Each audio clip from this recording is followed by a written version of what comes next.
আসসালামু আলাইকুম। সবাইকে শুভেচ্ছা জানিয়ে কুরাইশ নিউজের বিকেলের সংবাদ শুরু করছি। আমি মাসুদ আক্তার ইভা। শুরুতেই সংবাদ শিরোনাম। হিজবুত তাহরির নিষিদ্ধ সংগঠন, তাদের কার্যক্রম শাস্তিযোগ্য অপরাধ। কিশোরগঞ্জে পুলিশের কাছ থেকে ছাত্রলীগ নেতাকে ছিনিয়ে নিল আওয়ামী লীগ। সিরিয়ায় সরকারি বাহিনীর সঙ্গে আসাদ অনুগতদের মধ্যে সংঘর্ষ, নিহত অন্তত 70। এবং 17 মাস পর ব্রাজিল দলে ফিরলেন তারকা ফুটবলার নেইমার। এবারে বিস্তারিত। শুরুতেই জাতীয় প্রসঙ্গ। রমজানের শুরু থেকেই রাজধানীর প্রতিটি ছোট বড় শপিং মল ও মার্কেটগুলো জমজমাট হয়ে ওঠে, কিন্তু 3 বছর আগে বঙ্গবাজারের ভয়াবহ অগ্নিকাণ্ডের ঘটনা ঘটে।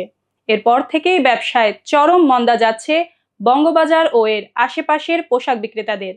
এবারের রমজানেও ঈদের আমেজ থাকলেও ক্রেতার সংখ্যা কম থাকায় হতাশ ব্যবসায়ীরা। এনএসকো টাওয়ার মার্কেট ঘুরে বিস্তারিত জানাচ্ছেন আবু তাহের নয়ন। ক্যামেরায় ছিলেন আলামিন রাব্বি। দর্শক, স্বাগত জানাচ্ছি কুরাইশ নিউজে, সাথে আছি আমি মোহাম্মদ আবু তাহের নয়ন। দেখছেন কুরাইশ নিউজের ঈদ বাজারের শুরুর পরিস্থিতি। আমি আছি এনএসকো টাওয়ারে, বঙ্গবাজার সংলগ্ন। এখানে এই এনএসকো টাওয়ার প্রতি বছরই আসলে জমজমাট ঈদের কেনাবেচা হতো। শুরু থেকে তারা ব্যবসায়ীরা কিছুটা মন্দ অবস্থায় আছেন এবং এখানে কিন্তু সব ধরনের পোশাক সামগ্রী ক্রয় করা যায় একেবারেই স্বল্প দামে। আমি যদি এর চারপাশটা দেখাই, আপনারা দেখতে পাচ্ছেন যে এখানে কিন্তু আসলে ব্যবসায়ীরা তারা জানিয়েছেন যে আজ থেকে 3 বছর আগে, অর্থাৎ 2022 সালের 5ই রমজানে যখন নাকি বঙ্গবাজারে অগ্নিকাণ্ড ঘটে, সেই থেকে কিন্তু ব্যবসার একটা কিছুটা মন্দ অবস্থায় এখন পর্যন্ত অব্যাহত আছে এবং তারা প্রত্যাশা করছেন যে এর আশেপাশে, অর্থাৎ বঙ্গবাজারের আশেপাশে এনএসকো টাওয়ার এবং ফুলবাড়িয়ার যে মার্কেটগুলো রয়েছে, এখানে কিন্তু জমজমাট এই সময় ঈদের কেনাবেচা কিন্তু হতো। এখনকার শুরুর দিকে তারা অনেক ধরনের পোশাক সামগ্রী তারা বিক্রির প্রত্যাশা করছেন। তারা আশা করেন যে হয়তোবা 1 সপ্তাহের মধ্যে বেচাকেনার ঢল নামবে এবং ব্যবসায়ীরা তারা এখন পর্যন্ত অপেক্ষায় আছেন।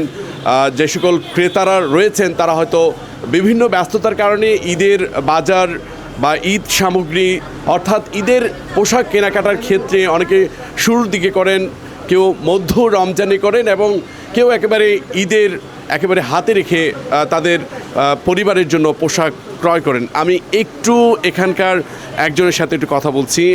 কুরাইশ নিউজে স্বাগত জানাচ্ছি। আপনি এই এনএসকো টাওয়ারে কেন এসেছেন? আসলে এখানে অল্প দামে সব কিছু কি পাওয়া যায়? যেহেতু আমাদের ইউনিভার্সিটির খুব পাশে, সেজন্য দেখা গেছে যে আমরা এখানেই আসি। আর কয়েকটা দোকান আছে, তাদের কালেকশনও ভালো, আবার দামও খুব রিজনেবল, যার কারণেই আমরা আসি, পছন্দও হয়। আর স্টুডেন্টদের জন্য আমরা জানি যে বাজেটটা খুব কমই থাকে, তো স্টুডেন্টদের জন্য এই টাওয়ারটা বেস্ট, আমি এটা বলবো। ঈদের কেনাকাটার পবিত্র রমজানের ঈদের কেনাকাটার শুরু থেকে অনেকে আসলে তাদের পছন্দের পোশাক কেনার জন্য এখনই বিভিন্ন মার্কেটগুলোতে আসছেন। আপনি কেন এসেছেন? আমি ঈদের মার্কেট এখনও শুরু করিনি, হয়তো আরও কিছুদিন পরে আরও ভালো কালেকশন আসবে, তখন শুরু করব। এখন আসলে রেগুলার ইউজের জন্যই এসেছে, কিন্তু অনেকে শুরু করেছে তাদের ঈদের শপিং, তো সেটাও করা যাচ্ছে। আমি এখানে যখন এসে দেখলাম অনেকে ক্রেতাদের সাথে বিক্রেতাদের একটা সেতু বন্ধন আছে। এখানে অনেকেই যারা পোশাক কিনেছেন, বিশেষ করে তাদের পছন্দের যারাই পোশাক কিনেছেন, তারা আসলে সন্তুষ্ট। আপনি এটাকে কিভাবে দেখেন?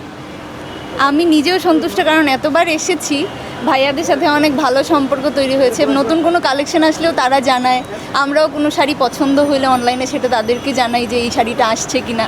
তো সেই অনুযায়ী আমি বলবো যে বন্ডিংটা আসলেই ভালো হয়, আসলে তাদের ব্যবহারও ভালো আর আমরাও খুব ভালো সার্ভিস পাই। দর্শক যেমনটা বললেন, এখানে কিন্তু আসলে বিশেষ করে রুচিশীল অনেক মানুষ কিন্তু এই এনএসকো টাওয়ার এবং ফুলবাড়িয়ার মার্কেট এর আশেপাশে, বঙ্গবাজারের আশেপাশে যে সকল মার্কেটগুলো রয়েছেন, এখানে কিন্তু ক্রেতাদের উপচে পড়া ভিড় থাকতো এক সময়। এখন কিছুটা মন্দা অবস্থায়। তবে আমি একজন ব্যবসায়ীর সাথে ব্যাপারে কথা বলবো, যদি একটু কষ্ট করে ব্যবসায়ীর সাথে কথা বলবো। তবে এর আগে আমি একটু আপনার সাথে কথা বলছি। এখানকার আপনাদের ব্যবসার কি অবস্থা এখন? আলহামদুলিল্লাহ, আমাদের রোজা উপলক্ষে যতটুকু বেচা কেনা আছে আসলে আমরা শুকরিয়া আদায় করি। এই যে আমার সামনে তো ইন্টেক্সটাইল শাড়ি পরা আছে, যেমন ভার্সিটির ছাত্র, তাই অনেক ছাত্রছাত্রী আসে এবং রিজনেবল প্রাইসে পাওয়া যায়। আমাদের এইটুকু নিশ্চিত দিতে পারি এই মার্কেটটার মধ্যে এবং সুলভে পাওয়া যায়, যা অন্য মার্কেটে পাবেন না, একবার পাইকারিদের এবং খুচরা হোক আর পাইকারি হোক। তাহলে আমরা শুকরিয়া আদায় করছি, যাতে আপনারা দূর দূরান্তে থাকেন, টুইন টেক্সটাইল প্লাস আরও অনেক দোকানপাট আছে, আপনারা আসবেন। দর্শক, এর মার্কেটে একটু চারপাশটা আমি আপনাদের একটু দেখাচ্ছি। এখানকার যদি একটু আপনারা এখানকার যে সকল রয়েছেন যারা ব্যবসায়ী রয়েছেন, আমি এর চারপাশটা আমি আপনাদেরকে দেখাচ্ছি। আসলে ব্যবসায়ীরা কিন্তু আসলে প্রত্যাশা করছেন, কিন্তু তুলনামূলকভাবে তাদের যে বেচা কেনার যে উৎসবমুখর একটা পরিবেশ থাকা দরকার ছিল, সেটা কিন্তু আসলে এই মার্কেটে কিন্তু আমরা দেখতে পাচ্ছি না। তবে এখনও তারা প্রত্যাশা করছেন। আমি একটু কথা বলছি একজনের সাথে। আপনারা কেমন প্রত্যাশা করছেন? ঈদের কেনাকাটা কিভাবে জমে উঠবে? আমরা আশা করি ইনশাল্লাহ সামনে আমাদের কেনাকাটা এখন যে অবস্থা আছে তার চেয়ে অনেক ভালো হবে ইনশাল্লাহ, আমরা এটা আশা করি। এবং বরাবরই দেখি রমজানের শুরুতে আমাদের বেচাকিনা একটু কম হয়, পরে 2-4-5 দিন গেলে আমাদের বেচাকিনা ভালো হয়। তো এবার আমরা আশা করি তার চেয়ে আরও ভালো হবে ইনশাল্লাহ। বঙ্গবাজারে যে অগ্নিকাণ্ডটা ঘটার কারণে আপনাদের ব্যবসার ক্ষেত্রে দারুণভাবে আপনারা ক্ষতিগ্রস্ত হয়েছেন, এর বিষয়টা কি আসলে সামলিয়ে ওঠার কোনো উপক্রম পেয়েছেন? এটা আসলে একটু সময় লাগবে আমাদের, এটা যেহেতু বিশাল বড় একটা চোট খেয়েছে, তো সেই ক্ষেত্রে আমাদের এটা সামলে ওঠার জন্যে অনেকটা ব্যাক পেতে হয়েছে এবং এটা সময় লাগবে কাটিয়ে উঠতে। বঙ্গবাজারে আজ থেকে 3 বছর আগে এই অ্যানেক্সকো টাওয়ার সহ ফুলবাড়িয়া, বঙ্গবাজার মার্কেটগুলোতে ভরপুর ছিল। আপনি এখন যেই অবস্থা দেখছেন, এর কারণটা কি? আসলে একটু মন্দা অবস্থা কেন? মন্দা অবস্থা আসলে মনে করেন এই যে মানে অনেকটাই এই দেশে অর্থনৈতিক সংকট এখন বর্তমানে অনেকটাই বিরাজ করতে আছে। টাকা পয়সা এখন মানুষের কাছে খুব কম আছে, যার কারণে বেচাকিনা একটু খুবই কম। এবং মনে করেন আগে যে বেচাকিনা হতো আমরা দেখছি বিগত দিনে মার্কেট খুব কম ছিল, আর এখন ঘন ঘন মার্কেট হওয়ানে আমাদের মার্কেটটা যদিও পাইকারি মার্কেট, তারপরে এখন একটু ক্রেতা একটু কম আর কি। তো আশা করি যে ভালো হবে সামনের দিকে ইনশাল্লাহ। একজন ব্যবসায়ী হিসেবে সাধারণত ব্যবসায়ীরা মানে কত কোটি টাকা নিয়ে আসলে এই মার্কেট বর্তমানে ব্যবসায়ীরা নেমেছেন, যদি একটু বলেন, ঈদের পোশাক সামগ্রীর প্রস্তুতি হিসেবে? এটা যার যার মানে অনুযায়ী আর কি। কেউ হয়তো অনেকেই আছে, যেমন আমরা বঙ্গবাজারে যখন আমরা ছিলাম, হয়তো এই সিজন টাইমে আসলে কেউ মানে ওয়াইফের স্বর্ণ বিক্রি করো, ওনারা দোকানে মাল ক্রয় করে এবং ভালো একটা মুনাফার জন্য ওনারা আশা করে। তো এই সিজন আসলে এরকমই কেউ জায়গা বন্ধক রেখে, স্বর্ণ বন্ধক রেখে এরকম টাকা না ওনারা ব্যবসার ক্ষেত্রে লাগায়। তো সেক্ষেত্রে অনেকটাই চোট খেয়েছে। আর এখন এরকমই যারা যেরকম সামর্থ্য অনুযায়ী ওনারা, আমরা যারা আছি ব্যবসায়ীরা, তারা সবাই মনে করেন এই অবস্থানে যার যার সামর্থ্য অনুযায়ী আমরা এই চালান পুঁজি খাটাইয়া আমরা ব্যবসা ক্ষেত্রে লাগাই সামনের দিনগুলো ভালো করার জন্য ইনশাল্লাহ। দর্শক যেমনটা বললেন, এখানে কিন্তু আসলে তাদের মূলধনের সব কিছু উজাড় করে কিন্তু ব্যবসায়ীরা এবার পবিত্র রমজানের ঈদকে কেন্দ্র করে কিন্তু তারা ব্যবসায় নেমেছেন। তারা প্রত্যাশা করছেন যে বঙ্গবাজারে আজ থেকে 3 বছর আগে যে অগ্নিকাণ্ড ঘটেছে, এতে কিন্তু তারা পথে বসার উপক্রম হয়েছে এবং সেই উপক্রম কাটিয়ে নেবার জন্য এবার তারা প্রত্যাশা করছেন হয়তোবা সেই কিছুটা হলেও তাদের কষ্টের বিষয়টা হয়তো লাঘব হবে, এমনটাই প্রত্যাশা। তবে ঢাকার রাজধানীতে কয়েকটি মার্কেট ঘুরে আমরা যেমনটা দেখেছি, ব্যবসায়ীরা আসলে হতাশা ব্যক্ত করেছেন। তারা প্রত্যাশা করছেন হয়তোবা রমজানের 1 সপ্তাহ বা কিংবা মধ্য রমজানে জমজমাট হয়ে উঠবে পোশাকের কেনাকাটায়। পবিত্র রমজান মাসে সারাদিন রোজা রাখার পর অনেকেই লেবুর শরবতে চুমুক দিয়ে গলা ভেজাতে চান, আর তাই লেবুর চাহিদা বেড়েছে। বিক্রেতারা এই সুযোগে দাম বাড়িয়ে দিয়েছেন। পাশাপাশি শসা লেবুর দামও ঊর্ধ্বমুখী। দেশি মুরগির, গরুর মাংসের দামও বেড়েছে। শুক্রবার ছুটির দিনে রাজধানীর বিভিন্ন কাঁচা বাজার ঘুরে দ্রব্যমূল্যের এমন চিত্র পাওয়া যায়।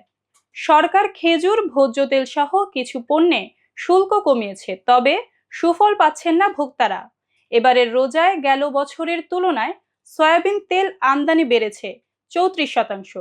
তারপরও দূর হচ্ছে না সংকট। এক সপ্তাহের ব্যবধানে ব্রয়লার ও সোনালী মুরগির দাম কেজিতে 40 থেকে 50 টাকা বেড়েছে। মুরগির পাশাপাশি গরু ও খাসির মাংসের দাম বেড়েছে কেজিতে 50 টাকা, আর 80 টাকা হালি দরে বিক্রি হচ্ছে লেবু। হিজবুত তাহরির একটি নিষিদ্ধ ঘোষিত সংগঠন বলে জানিয়েছে পুলিশ হেডকোয়ার্টার্স। আইন অনুযায়ী হিজবুত তাহরির সব কার্যক্রম শাস্তিযোগ্য অপরাধ বলে গণ্য করা হবে। শুক্রবার পুলিশ সদর দপ্তরের এআইজি এনামুল হক সাগর এ তথ্য জানান। বৃহস্পতিবার ডিএমপির মিডিয়া অ্যান্ড পাবলিক রিলেশনস বিভাগের উপ পুলিশ কমিশনার মোহাম্মদ তালেবুর রহমান জানান, জননিরাপত্তার প্রতি হুমকি বিবেচনায় 2009 সালের 22শে অক্টোবর হিজবুত তাহরিরকে নিষিদ্ধ ঘোষণা করা হয়। সন্ত্রাস বিরোধী আইন 2009 অনুযায়ী নিষিদ্ধ ঘোষিত যে কোনো সংগঠন কর্তৃক সভা, সমাবেশ, মিছিল, পোস্টার, লিফলেট বিতরণ ও অন্যান্য উপায়ে প্রচারণা সহ সব কার্যক্রম শাস্তিযোগ্য অপরাধ। এবার জেলার সংবাদ। কিশোরগঞ্জের পাকুন্দিয়া থানা পুলিশের কাছ থেকে নিষিদ্ধ সংগঠন ছাত্রলীগ নেতা নাজমুল আলম মুন্নাকে ছিনিয়ে নেয়ার ঘটনা ঘটেছে। বৃহস্পতিবার সন্ধ্যায় পৌর সদরের ফকিরপাড়া এলাকায় একটি বিয়েবাড়ি থেকে তাকে গ্রেফতার করে পুলিশের গাড়িতে ওঠানোর সময় এ ঘটনা ঘটে। এ সময় স্থানীয় আওয়ামী লীগের নেতাকর্মীরা পুলিশকে হেনস্থা করে, তবে আসামি ছিনিয়ে নেয়ার বিষয়টি অস্বীকার করেছেন পাকুন্দিয়া থানার ভারপ্রাপ্ত কর্মকর্তা সাখাওয়াত হোসেন। ছিনিয়ে নেয়া ছাত্রলীগ নেতা নাজমুল আলমের বিরুদ্ধে বৈষম্য বিরোধী ছাত্র আন্দোলনে ছাত্র জনতার উপর হামলার অভিযোগে একাধিক মামলা রয়েছে। এবারে আন্তর্জাতিক প্রসঙ্গ। সিরিয়ার নতুন সরকারের বাহিনীর সঙ্গে ক্ষমতাচ্যুত বাশার আল আসাদ অনুগতদের তুমুল সংঘর্ষে 70 জনেরও বেশি নিহত হয়েছেন। ওই এলাকায় কারফিউ ঘোষণা করা হয়েছে। শুক্রবার এক প্রতিবেদনে এসব তথ্য জানায় ব্রিটিশ সংবাদ মাধ্যম বিবিসি। বৃহস্পতিবার রাতে সরকার সমর্থিত বাহিনী জাবলেহ ও এর আশেপাশের এলাকায় আসাদের প্রায় 70 যোদ্ধাকে হত্যা করেছে। পাশাপাশি 25 জনেরও বেশি আসাদ সমর্থককে আটক করা হয়। হোমস ও আলেপ্পো শহরেও সংঘর্ষের খবর পাওয়া গেছে। সিরিয়ার প্রতিরক্ষা মন্ত্রণালয়ের মুখপাত্র কর্নেল হাসান আব্দুল গনি রাষ্ট্রীয় গণমাধ্যমের মাধ্যমে লাতাকিয়ায় লড়াইরত আসাদের অনুগতদের প্রতি একটি সতর্কবার্তা জারি করেছেন। জানাবো খেলার খবর। ইনজুরির কারণে প্রায় 17 মাস বাইরে থাকার পর অবশেষে ব্রাজিল জাতীয় দলে ফিরছেন তারকা ফুটবলার নেইমার। বিশ্বকাপ বাছাই পর্বে কলম্বিয়া ও আর্জেন্টিনার বিপক্ষে ম্যাচের জন্য স্কোয়াডে জায়গা পেয়েছেন ব্রাজিলের সর্বকালের সর্বোচ্চ গোলদাতা। নেইমার 2023 সালের অক্টোবর থেকে জাতীয় দলের বাইরে ছিলেন।